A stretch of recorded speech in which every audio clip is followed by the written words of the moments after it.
निकालने की, लेकिन विपक्ष जिस तरीके से बार बार यहां पर क्वेश्चन मार्क लगा देता है, उसको लेकर सवाल जरूर खड़े होते हैं।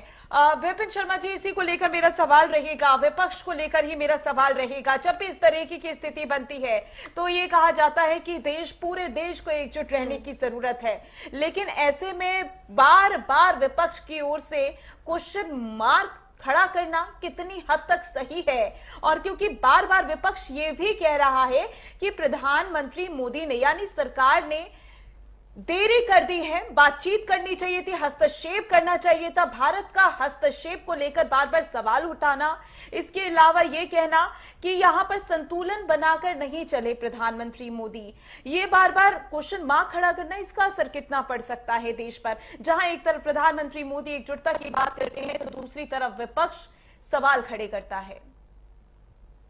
देखिए, आपके सवाल का मैं उत्तर कुछ इस तरह से दूंगा कि जब सर्जिकल स्ट्राइक करी थी हमने, तो वहां पर भी विपक्ष ने उसके सबूत मांगे थे।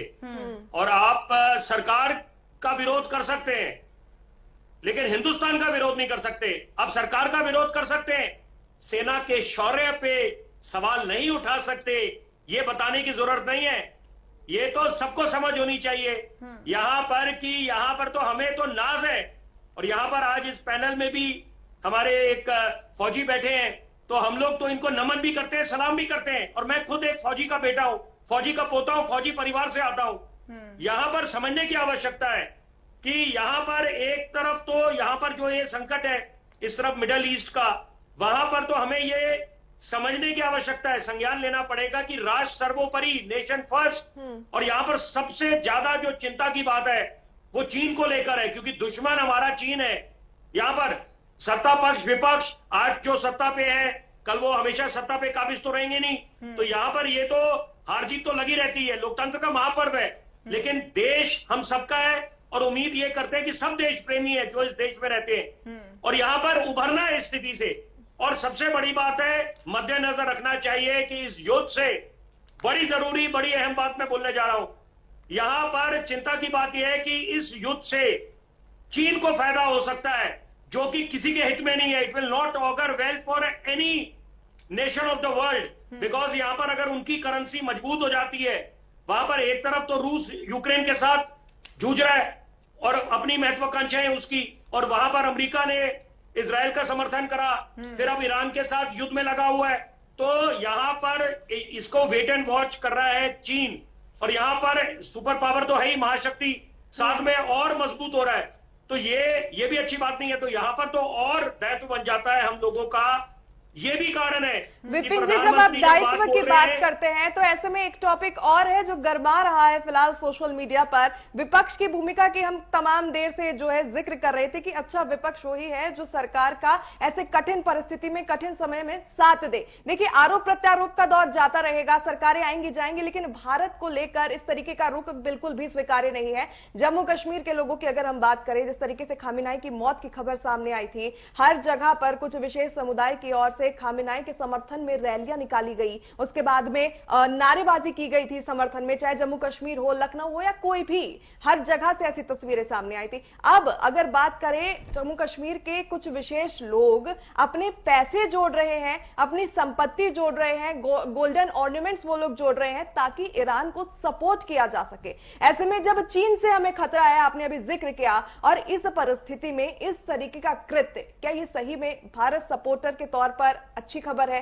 क्योंकि लगातार अगर बात करें तो कई मामले ऐसे हुए, बांग्लादेश में भी हिंदुओं का नरसंहार हुआ है। अगर ईरान को सपोर्ट करने की बात आ रही है तो जब हिंदुओं के ऊपर अत्याचार होते तब सपोर्ट क्यों नहीं होता? बहुत जरूरी बात है। देखिए, ये बड़ा हास्यास्पद है कि यहां पर एक तरफ ऑर्गेनाइजेशन ऑफ इस्लामिक कंट्रीज है, 57 मुल्क है, वो लोग तो बिल्कुल फेंस सिटर्स बने हुए हैं। उनको आप छोड़ दीजिए, जो गल्फ नेशन है जहां पर मिलिट्री बेसिस है अमेरिका के, जहां पर विध्वंस मचा हुआ है इस समय, जो हमला हो रहे हैं। लेकिन यहां पर वो जब न्यूट्रल है, तटस्थ है, अरब वर्ल्ड इज डिवाइडेड, तो यहां पर हम लोग बेवजह अगर यहां पर समर्थन करने लग जाएं, ये बताने की आवश्यकता नहीं, it is no rocket science कि सबसे पहले दायित्व बनता है देश का। हमारा धर्म भी बाद में, पहले राष्ट्र प्रेम, राष्ट्र सर्वोपरि।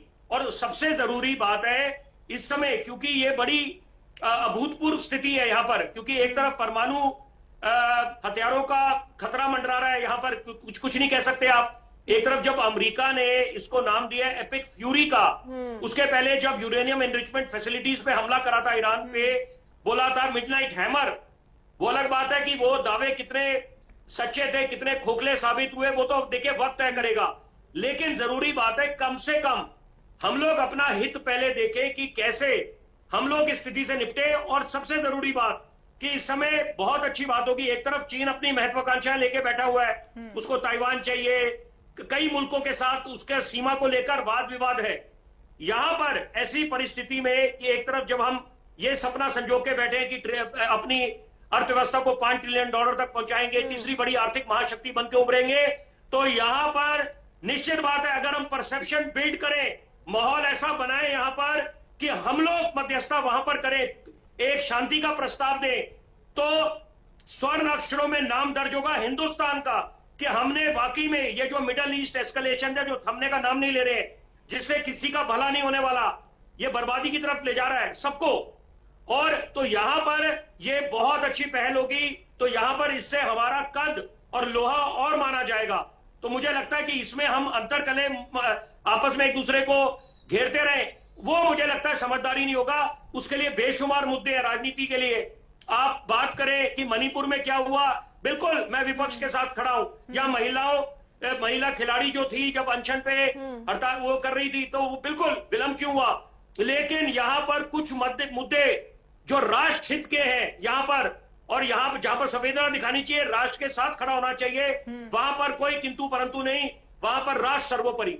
बिल्कुल विपिन शर्मा जी, राष्ट्र सर्वोपरि, जिसको लेकर विपक्ष को समझने की जरूरत है कि जब भी इस तरीके की स्थिति बने तो एकजुटता जरूर दिखानी चाहिए। सवाल तो कई सारे होते हैं और विपक्ष